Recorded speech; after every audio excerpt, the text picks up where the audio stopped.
এবার ইসলামপুর পুলিশ জেলার এবং ইসলামপুর থানার পক্ষ থেকে জাল লটারির টিকিটের পর্দা ফাঁস করতে চলেছে। একের পর এক অভিযান চালাচ্ছেন পুলিশ। চলতি মাসের 5 তারিখে পুলিশ মিলনপল্লী এলাকায় একটি লটারির দোকানে অভিযান চালিয়ে জাল লটারি উদ্ধার করে। পাশাপাশি লটারি বিক্রেতারা বলেন, ইসলামপুর শহরে প্রচুর জাল লটারি কারবার চলছে এবং আমাদের লটারিও বিক্রি হচ্ছে না। তেমন মানুষ জাল লটারিকে নিচ্ছেন ভুল করে। তবে প্রশাসনের কাছে অনুরোধ, যারা এই জাল লটারি বিক্রি করছেন তাদেরকে ধরে গ্রেপ্তার করা হোক। পাশাপাশি ইসলামপুর ব্যবসায়ী সমিতির পক্ষ থেকে জানাচ্ছেন, এখনও পর্যন্ত ইসলামপুর শহরে প্রচুর জাল লটারি বিক্রি হচ্ছে।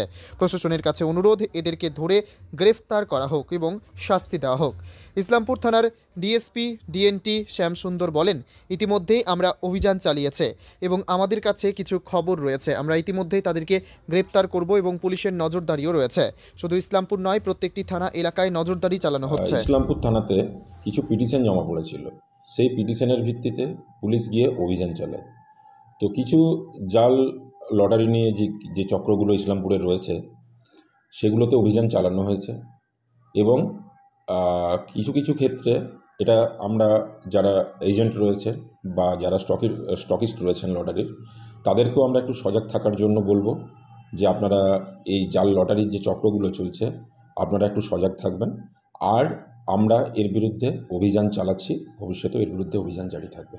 বার্তা থাকবে পুলিশের তরফ থেকে একটাই বার্তা থাকবে যে ইসলামপুর থানা এবং ইসলামপুর পুলিশ জেলা এই সমস্ত যে অসাধু চক্রগুলো চলছে এদেরকে নির্মূল করতে বদ্ধপরিকর। আরও বিক্রি হচ্ছে কোথাও? আমাদের কাছে কিছু খবর রয়েছে, কিন্তু আমরা কাউকে অ্যারেস্ট এখনও এই মুহূর্তে করিনি, কারণ এর কিছু আমাদের টেকনিক্যাল কিছু ম্যাটার আছে এবং কিছু প্রসেসও আছে এর মধ্যে। তো সেটা আমাদের জয়েন্টলি সেগুলো প্রসেস করতে হয়। তো সেগুলো করার পরেই আমরা সুনির্দিষ্ট ধারায় এবং যথাযোগ্যভাবে আমরা অ্যারেস্ট করব অভিযুক্তদেরকে। আমরা তো এর মধ্যে দেখলাম বিগত একদিন আগেই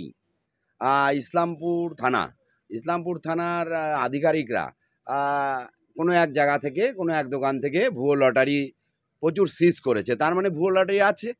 এমনিতে তো লটারিতে মানুষ সর্বশান্ত হয়ে যাচ্ছে, তার উপরে যদি ভুয়ো লটারি থাকে তাহলে তো সর্বশান্ত হওয়ার আর কোনো দিক থাকছে না। এই ভুয়ো লটারির উপরে প্রশাসনিক খুব ভালোভাবে তদন্ত হওয়া যে উচিত। পুলিশ প্রশাসন থেকে অন্যান্য যারা ইনফরমেশন ডিপার্টমেন্টের লোক আছে, যাদের দায়িত্বে এটা পড়ে, তা সমস্ত আধিকারিকদের কাছে আমার আবেদন থাকবে, আমাদের ব্যবসায়ী সংগঠনের ফেডারেশন অফ ইসলামপুর ট্রেডার্স অর্গানাইজেশনের পক্ষ থেকে তারা যেন এই বিষয়টাকে খুব ভালো করে তদন্ত করে দেখেন এবং এই ভুয়ো লটারির নিষ্পত্তি হোক। মনে হচ্ছে এই এলাকায় ইসলামপুর শহরে বা বিভিন্ন জায়গায় আরো আর নিশ্চয়ই থাকতে পারে, যেহেতু একটা ধরা পড়েছে সেই জন্য আরও থাকতে পারে। এটা কোনো অস্বাভাবিক কিছু নয়, যদি থেকে থাকে সেটাকে অবশ্যই ধরা উচিত। এত রমরমা হয়ে গেছে যার জন্য আমাদের ডিআরটিভির সেল কিছুটা হলো ঘাটতি ইনফ্যাক্ট দেখা দিয়েছে। সেই জন্য কোম্পানিকে আমরা অনেকবার জানিয়েছি এর জন্য স্টেপ নেওয়ার জন্য।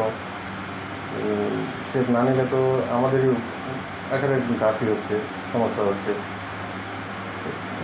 এই জালি টিকিটের কারবার কোথা থেকে যে কী করে আসছে সেটাও বুঝতে পারছি না। অনেক রকম টিকিট মার্কেটে চলছে, সেগুলো যদি কোম্পানি এমন করে আরও ভালো ব্যবস্থা নেয় তাহলে আমাদের লিগ্যাল ব্যবসাটা ভালো থাকবে।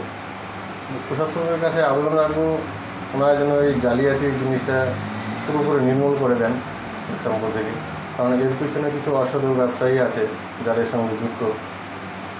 কী করে কোথা থেকে কী নিয়ে আসছে, কেমন করে কী বিক্রি করছে, এটা তো সদুত্তর একমাত্র প্রশাসনে দিতে পারবেন। আমার নাম বলরাম দাস, ইসলামপুর মা অন্নপূর্ণা এজেন্সি স্টকিস্ট, ওনার স্টাফ।